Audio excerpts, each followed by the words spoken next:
Guys, this is a very painful story, and not just because of how sad and unfortunate the incident is, but also because of the fact that the victim in this particular story happens to be an active follower of ours. Around the 2nd of November 2025, on a Sunday, 39-year-old Fumilayo Oluwameyokun Lasisi was said to have left her home along with her teenage daughter with a male friend to Osun State. Mind you, she lives in Ogun State in Abeokuta. So basically on this day, it is believed that she was pretty much traveling to another state with what people refer to as a male friend.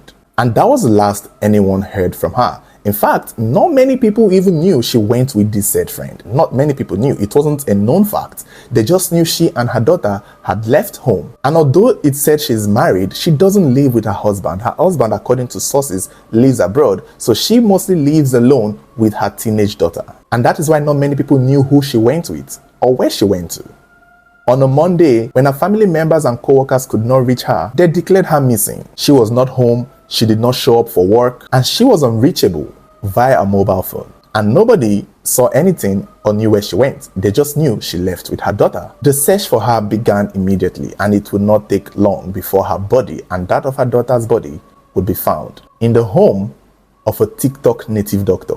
In Osun State, their body was said to be in a very bad state, mutilated, butchered like pieces of meat. And that was how it dawned upon everyone that she and her daughter had been killed and used for money rituals by the said male friend that she came to this state with. Now, the main suspect, Mr. Victor Benjamin Fajemirokun, was said to be a married man with his own family, with his own kids.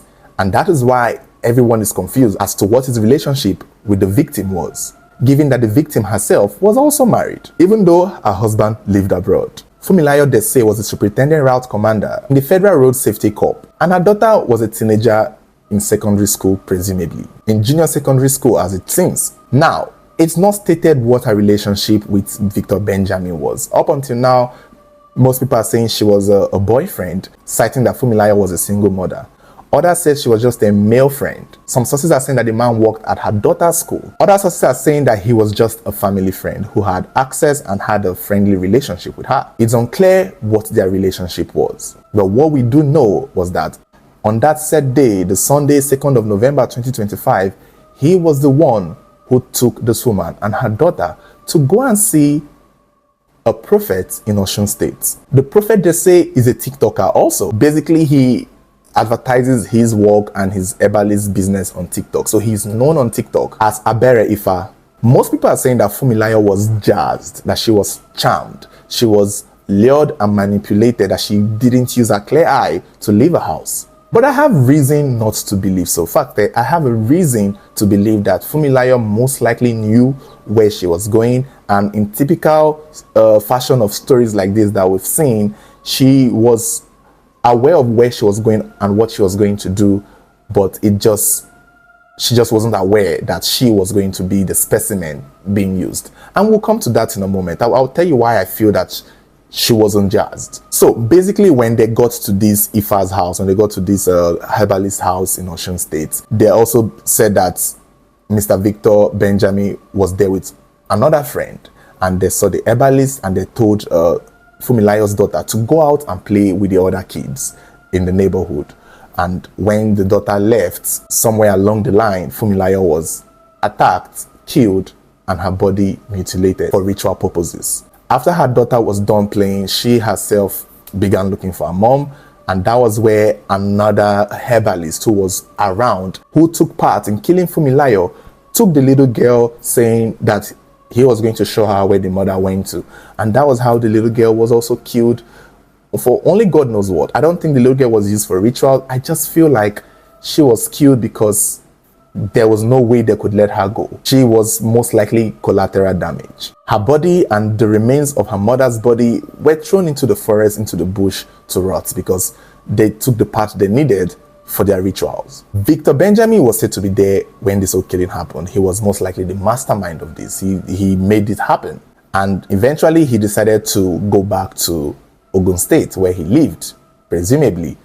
However, somewhere along the line, he realizes that he had made a big mistake, which was the fact that people saw him and Fumilayo leaving for Osun State. he realizes that him going back home, questions will be asked as to where the woman was and, where he took her, because he remembered that some people know that he is associated with this woman. And that was where he came up with a brilliant plan to make himself disappear, to make himself go missing. Now, put in mind that the way Funmilayo and her daughter's body were found was quite coincidental. What had happened was, from what we understand, Victor Benjamin abandoned his vehicle on the roadside and then ran away. Now we know he ran away to Ghana. So his own wife was unable to reach him. His own family could not get to him. And that was where they declared him missing. So I guess he wanted to create a scenario where it looked like those people who saw him and Funmilayo together would presume or assume that whatever happened to Funmilayo may have also happened to him. So therefore, he was not the one who would have done it. Or maybe he planned on coming out to say, we were attacked, we were kidnapped, they took the girl and the woman and away from her life, and they won't perceive him as a victim. So while searching for him, the police went through the call log of his mobile number to see who he spoke to last, because they were literally looking for him, worrying that something had happened to him. All the while, on the flip side, Funmilayo and her daughter was still being searched for. In Ogun State, they had no idea that this woman was all the way down here in Osun State, rotting in the forest bush close to a herbalist den. So when they were trying the phone number that Victor Benjamin had been in contact with, they realized he called the specific phone number multiple times leading up to the day he also vanished. And when they picked the number, they went through it and traced the number to the site where the herbalist lived. Some sources said that when they got to the herbalist home, they saw the wife and immediately arrested her. While she was in custody, the police came back again. This time they did not wear uniform. They wore a regular clothes, and they started going around, walking around the neighborhood, walking around the bush parts where they saw a man. And then they asked the man questions as to, they were pretending to ask the man if the man knew where they could find a mechanic, if the man knew anybody with the name, they called the native doctor name. And the man realizes that these people may be lost and told them that, okay, if you're looking for a mechanic or if you're looking for somebody, go that way, go that way. It was in the moment that they realized that this man they're talking to in the forest could actually be the man that they were looking for. Some sources said that the officers called somebody else who gave the description of the man again, and that's when they figured out that the strange man that they were talking to in the forest to find the mechanic workshop was the actual native doctor they were looking for. And that was how they chased him and eventually caught him and took him back to the station, where he indeed confessed to knowing the whereabouts of Victor Benjamin, because at this point they were looking for Victor Benjamin. The people were looking for Victor Benjamin. Funmilayo's family were looking for her on a different note. So they held this native doctor and they were asking him, where is Victor Benjamin? What have you done to Victor Benjamin? That he's missing and his wife and his family are looking for him. And that was when the native doctor confessed that, yeah, he saw Victor Benjamin, but he didn't do anything to the Victor Benjamin guy. That rather, it was Victor Benjamin who brought the woman and her daughter to him to use for ritual killing. And that he is also surprised that Victor Benjamin is missing, because after they did the whole ritual thing, he left his house in one piece. And that was the moment they figured out that the two missing people were connected. And it was said the native doctor took the police to where the mutilated remains of Funmilayo and her daughter were thrown at, already badly decomposed in pieces. And that was how Victor Benjamin, who was supposed to be a victim of being missing, became the #1 suspect in a ritual killing case. The police later figured out that the car that Victor parked was staged, because when they even went to look at the vehicle, they noticed that it wasn't broken into, nothing had happened to it, so nothing looked wrong with the vehicle. And that was when they knew that he was actually on the run and he was not missing, giving the new information that he brought a woman and her daughter and killed them for money ritual purposes. They soon learned that he had gone to Ghana, that he was in Ghana. And through Interpol and foreign policy relationship between Nigeria and Ghana, the Ghanaian police did not waste time. One thing I like Ghanaian police is that they don't really waste time sometimes. And immediately, Mr. Victor Benjamin was fished out. arrested in Ghana and handed over to the Nigerian police. It was said that Victor Benjamin was hiding at a friend's house. So clearly he knew where he was and knew where he was going. So maybe this was a mapped out plan. Maybe he knew that after killing Funmilayo, he would have to run to Ghana and hide there and wait for the story to die down before coming back. But unfortunately for him, the Lord had other plans. As it stands now, we've not heard Victor's own side of the story.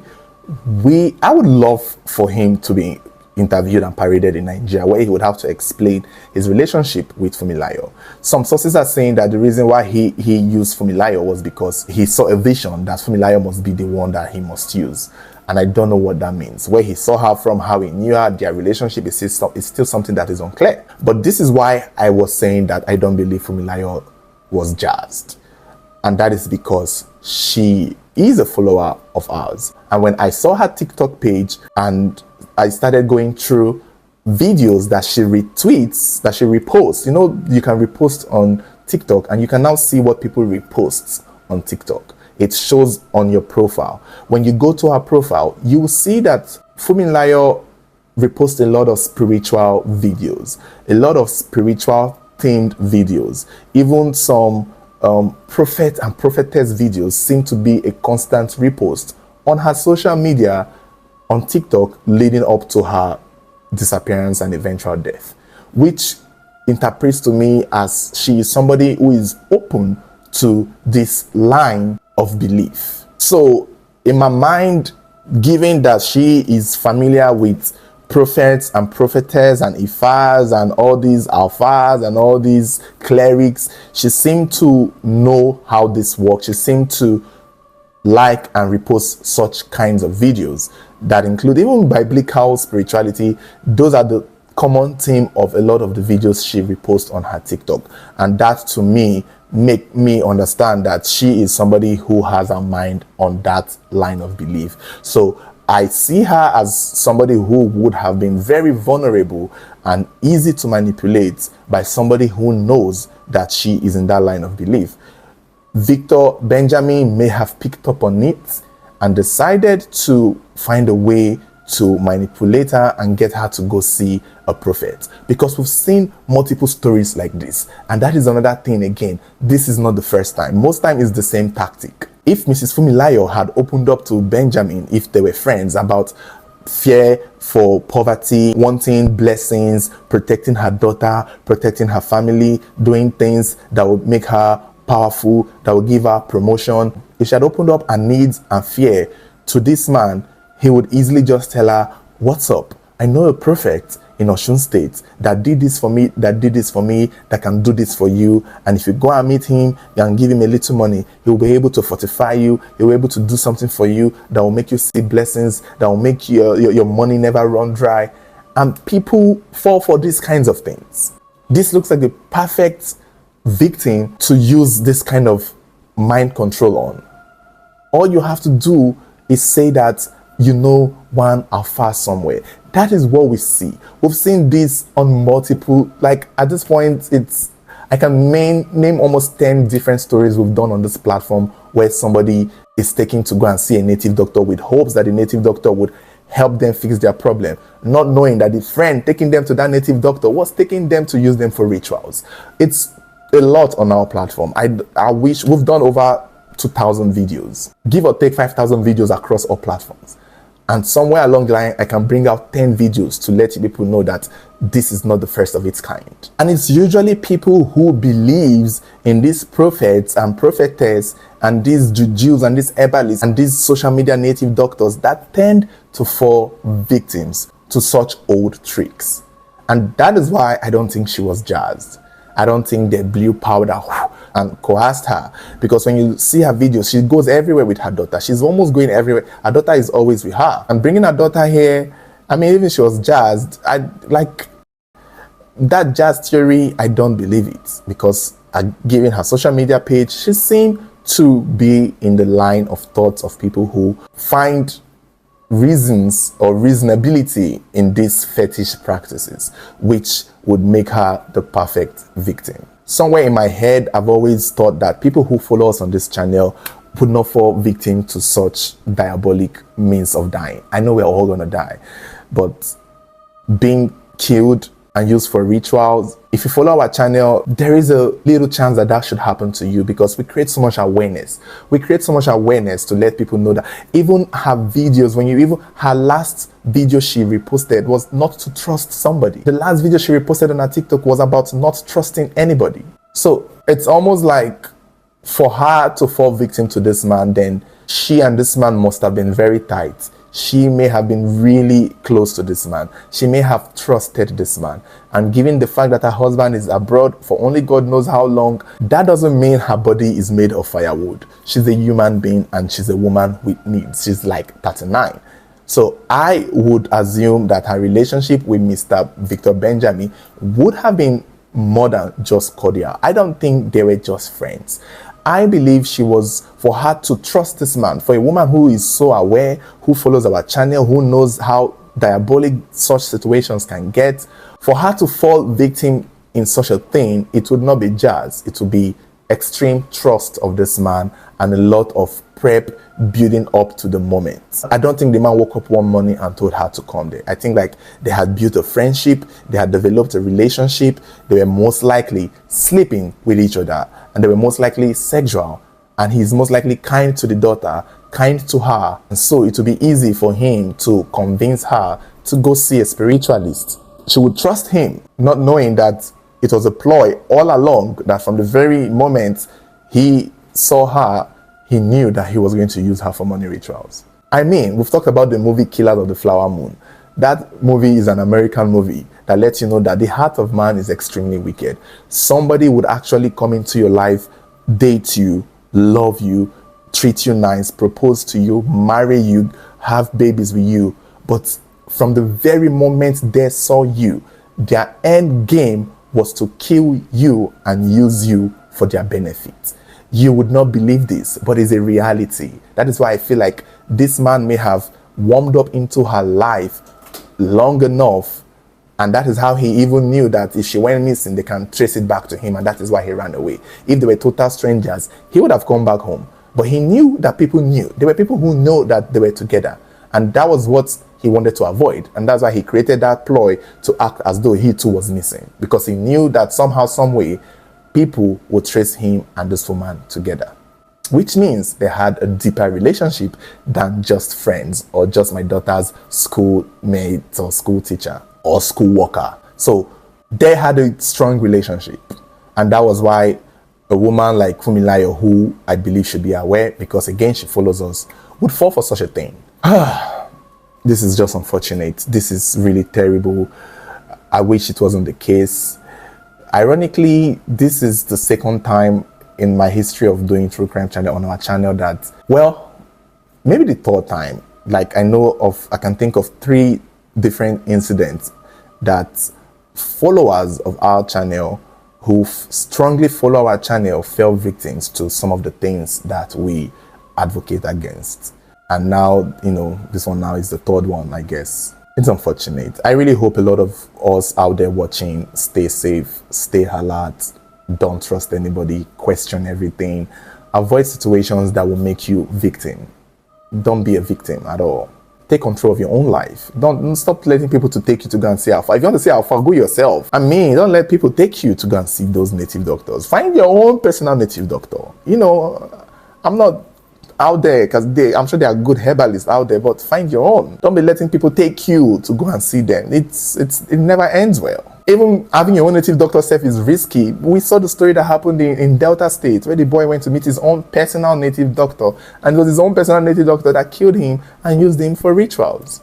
And I would say, okay, stick to your pastor. Pastors are also doing the same thing. They're out there killing members for rituals also. Maybe at this point, you're just staying in your goddamn houses. Sit your raggedy ass in your raggedy house and stop going around looking for somebody to save you, looking for a healer, looking for a pastor, looking for someone that will give you a spiritual breakthrough. Sit your raggedy ass down and pray in your home. Go to church and then go home.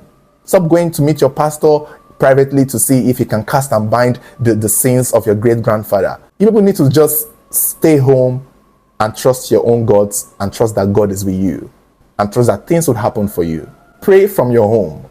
Stop going to meet these native doctors. Don't trust them. Just because they have a TikTok account doesn't mean they're not capable of doing such a thing. They all have TikTok accounts. All of them, they're all here on TikTok. Many of them are on TikTok now. That Enugu native doctor had his social media. This particular native doctor now, this herbalist that have killed this Fumilayo, has his own social media. The one that happened in Ghana years ago had television. She went to do advert on television that made children kill other children for rituals. So just because a native doctor is on TikTok or on social media doesn't mean that they are any less diabolical. Don't trust these people. Some of them will come out and say, oh, we kill chickens, we don't kill humans. So we hear. So what is the idea behind killing? Is it not for something? So when you kill chicken and you get this amount of power, what happens when you kill a big elephant? Or what happens when you kill a human being? So we know it's stages. So don't fall for these things again. It's all aged and it's all tired. And I'm stressed from dealing with stories like this. Like, it's getting stale. It's getting old. At this point, we have enough going on in our country to be falling victims for these basic broke native doctors on social media. It's unfortunate.